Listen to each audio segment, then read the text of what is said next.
Ferreira, sejam bem-vindos. Mais um vídeo aqui no Conexão SC Vigilante, dando continuidade na série de carro forte aí, né? Hoje nós vamos falar do transporte de valores, né? O que é e como funciona ele. Então, como eu falei no vídeo anterior, sobre a história do transporte de valor, né? Que a primeira empresa no mundo foi a Brinks, né? A primeira empresa de transporte de valor no mundo foi a Brinks. Então, hoje nós vamos contar um pouquinho da história, né, da origem do transporte de valor. O transporte de valor foi iniciado oficialmente nos Estados Unidos no ano de 1859 por Washington Perry Brinks, como forma de proporcionar mais segurança às pessoas que mudavam de cidade e eram constantemente saqueadas por assaltantes nas estradas, né? Na época, ele comprou um cavalo, uma carroça e começou a oferecer serviço de transporte de valores com proteção e fundou o Brinks City Express, né, na cidade de Chicago, né. Fez lá uns banners, uns logotipos lá e espalhou na cidade. A P Brinks. Com a crescente demanda do negócio, né, como evoluiu, por volta do ano de 1861, a Brinks foi obrigada a comprar mais cavalos e mais carroças, e também a contratar pessoas a fim de conseguir atender a seus clientes, né, a demanda que tinha. A partir de 1865, a Brinks trocou os cavalos e as carroças por veículos motorizados, lá em 1865. Daí começou os primeiros carros a fazer transportes de valores, né? Em 1900, a Brinks foi responsável pelo primeiro transporte de valores, resultado em uma entrega bancária, que consistia no transporte de 6 sacos de moedas em prata, né, para a Home National Bank. Foi a primeira, então, do mundo a transportar o valor, né? A primeira era a bagagem de negócio, e ali ela já transportou 6 sacos de moedas em prata. No ano de 1917, o primeiro grande assalto de transporte de valores foi feito por ladrões fortemente armados, resultando ainda na morte do guarda que era responsável pela entrega do dinheiro. Naquela época era o guarda. A partir de então, muitas estratégias de proteção, cuidado com a rota, treinamentos e rota de transporte foram estudadas e implementadas, né? Dessa forma, em 1918 surgiram os primeiros carros fortes. Os primeiros modelos eram mais simples.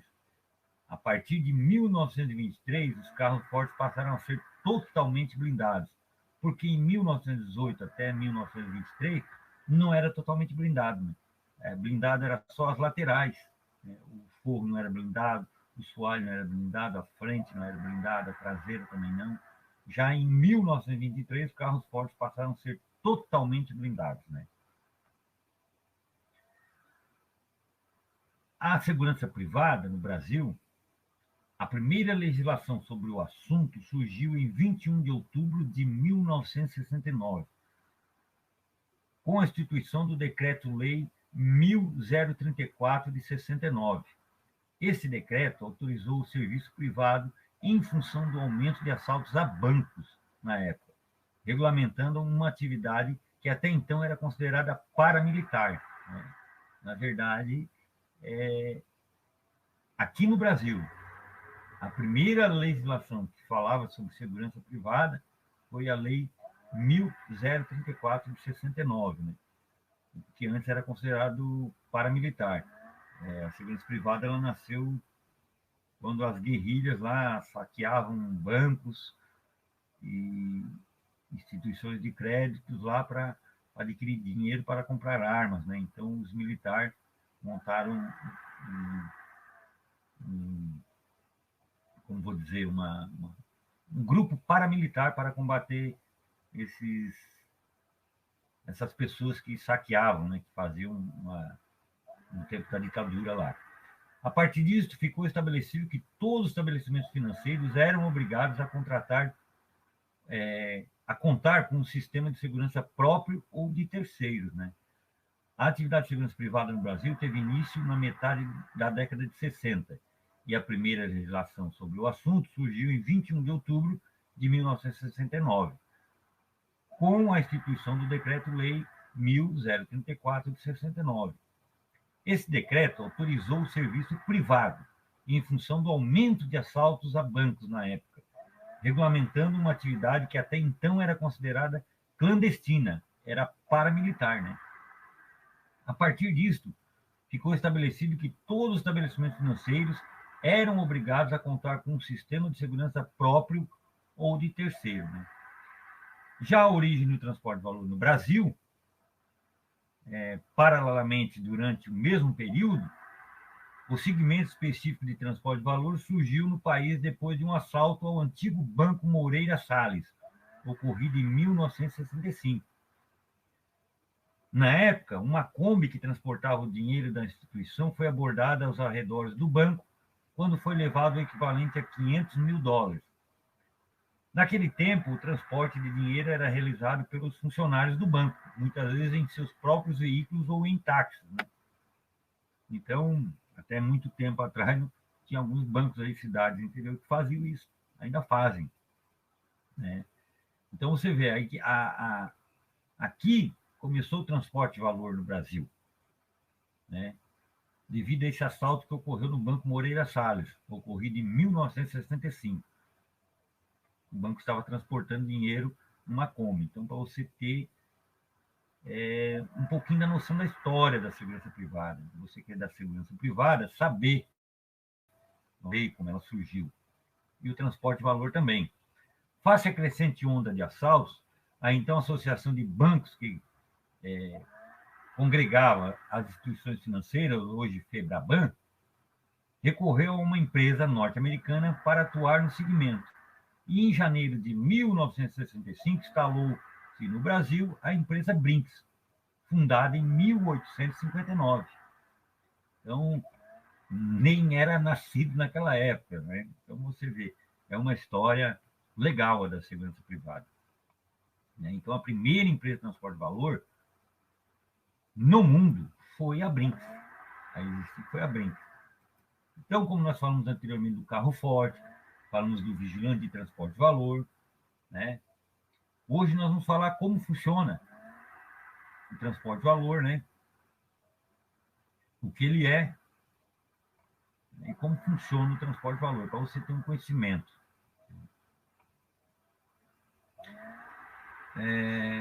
Conforme a regulamentação da Polícia Federal, a segurança privada está autorizada a prestar serviço de vigilância patrimonial, segurança pessoal privada, escolta armada, transporte de valor, escolas de formação de vigilantes.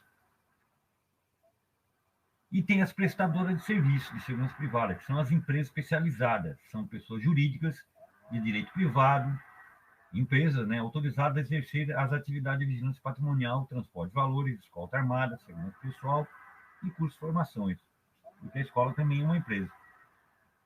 E também temos os serviços orgânicos de segurança. São pessoas jurídicas de direito privado, empresas também, autorizadas a constituir um setor próprio de vigilância patrimonial de transporte de valores.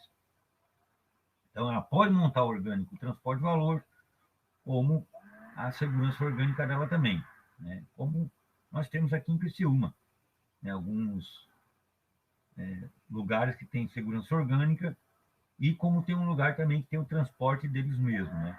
Orgânico deles. E o que é o transporte de valores? O transporte de valores é uma atividade de movimentação e salvaguarda de valores, por meio de um veículo comum ou especial, com o emprego de profissionais habilitados, armados e autorizados pela legislação para exercer a função de segurança de transporte de valores.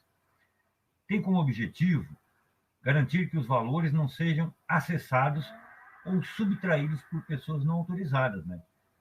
Os valores podem ser em numerários e bens, como dinheiro, joias, metais preciosos, obras de arte, documentos, ingressos de eventos, tickets, vale alimentação ou vale transporte, e entre outros, tantas coisas que pode ser transportada. O transportar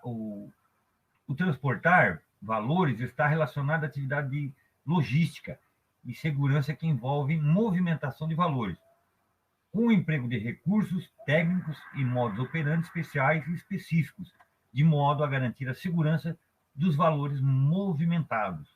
A atividade se inicia com a coleta do valor e termina com a entrega do mesmo no destino final.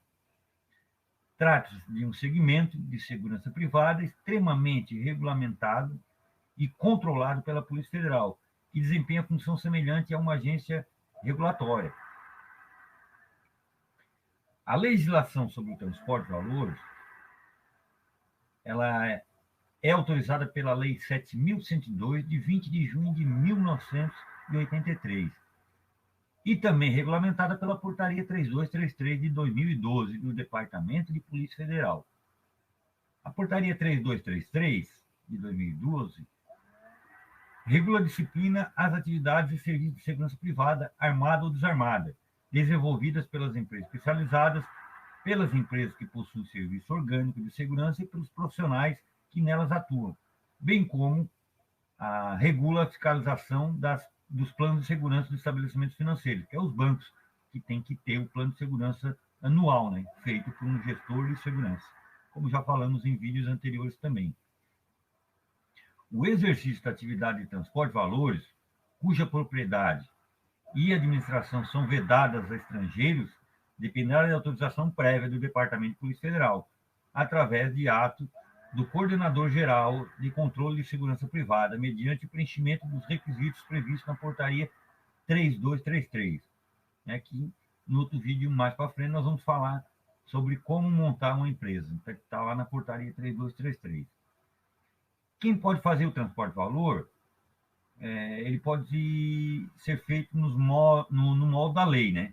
Somente pode ser realizado por empresas autorizadas pela Polícia Federal, que é o órgão público responsável pela autorização, controle e fiscalização das atividades de segurança privada no Brasil. Então, transporte de valores, quem pode exercer, quem pode transportar, quem pode fazer é a empresa que tem a liberação, a autorização da Polícia Federal. O profissional autorizado pela lei para exercer atividade é o vigilante de transporte de valores, aquele que tem o curso de extensão de transporte de valores. Só ele. Se não tiver o curso, não pode fazer isso. Eu tenho de escolta, não pode fazer o transporte. É o curso específico para aquela área. Para exercer a função de vigilante de carro forte, o candidato deverá ser aprovado em curso de extensão em transporte de valores, né? No transporte de valor igual ou superior a 20 mil UFIR, as empresas de transporte de valores deverão utilizar veículos especiais, carro forte. As empresas de transporte de valores deverão utilizar uma guarnição mínima de 4 vigilantes por veículo especial, já incluindo o condutor, todos com extensão em transporte de valores, e habilitados. Os veículos especiais, utilizados pelas empresas de transporte de valores, poderão possuir certificado de vistoria cuja expedição ou renovação deverá ser requerida pelo interessado à Polícia Federal, né? O veículo especial deverá ser construído de forma a atender os requisitos especiais estabelecidos pela Polícia Federal, ser identificado, padronizado, contendo nome e logotipo da empresa, igual escolta armada. Nos casos em que o numerário a ser transportado for maior que 7 mil FIR e inferior a 20 mil FIR, poderá ser utilizado veículo comum, como falamos no vídeo anterior. O transporte de valor pode ser feito por veículos comuns ou especiais, né? Sempre com a presença de, no mínimo, 2 vigilantes especialmente habilitados, então, que é o carro comum, né? Nos casos de pequena monta, de 7 mil inferior a 20. Como funciona o transporte de valor? Bom, o transporte de valor normalmente é realizado por uma equipe de vigilantes credenciada para a função como o uso de veículos especiais, que é o carro forte. Os carros fortes seguem uma rotina planejada e de conhecimento restrito. Os vigilantes só ficam sabendo na hora lá onde vão. E são monitorados em tempo real por equipes de gestão de risco, como foi falado no outro vídeo que falei sobre o carro forte. As rotas de transporte são planejadas e subordinadas a uma base operacional para coordenação e monitoramento, né? A guarnição do carro forte é composta por, no mínimo, 4 vigilantes, com curso de extensão de transporte de valores, todos portando armas de fogo e protegidos com coletes balísticos, né? Armas de fogo de curtas e longas, né? 2 longas, no caso, e uma curta para cada um, 2 longas no caminhão. Fazem parte da guarnição padrão 4 vigilantes, um chefe, também chamado de fiel, um motorista, um CNH categoria D, 2 vigilantes de cobertura de carro forte, que é os 2 vigilantes que dão cobertura para o fiel, né? Todos precisam ter o curso de formação de vigilantes e o curso de extensão em transporte de valores, também conhecida como curso de carro forte, né? O desembarque, deslocamento e embarque da guarnição do carro forte segue modos operandi próprios e treinados antes, com o objetivo de garantir a segurança da equipe e dos valores quando fora do carro forte. Os serviços realizados pelo transporte de valores, dentre tantos eles, podemos citar abastecimento e recolhimento de numerário de agências bancárias junto a tesourarias centrais, isso está lá na portaria, transporte de valores, joias, obras de arte, etc., transporte de papéis oficiais como talões de cheques, ingressos de shows para outros estabelecimentos, transporte de lotes de cartões de débito e crédito, recolha de depósito em terminais bancários de autoatendimento, abastecimento de numerário de terminais bancários de autoatendimento, que é os caixas eletrônicos, e entre outros serviços, né? Então, para você ver, assim funciona o carro forte, né? E aqui você conheceu um pouquinho da história também, né? Tudo fora a história ali, a legislação sobre o carro forte está lá na portaria 3233, né? E a 7.102, como eu li aqui, alguma delas. Espero que esse vídeo tenha ajudado você que tem interesse de fazer o curso de carro forte, você que é vigilante, né? O Conexão SC Vigilante levando para você informação e conhecimento, preparando você para o amanhã, tá bom? Clique em gostei, participe com a gente aí, deixe seu like e até a próxima, se Deus quiser. Um abraço.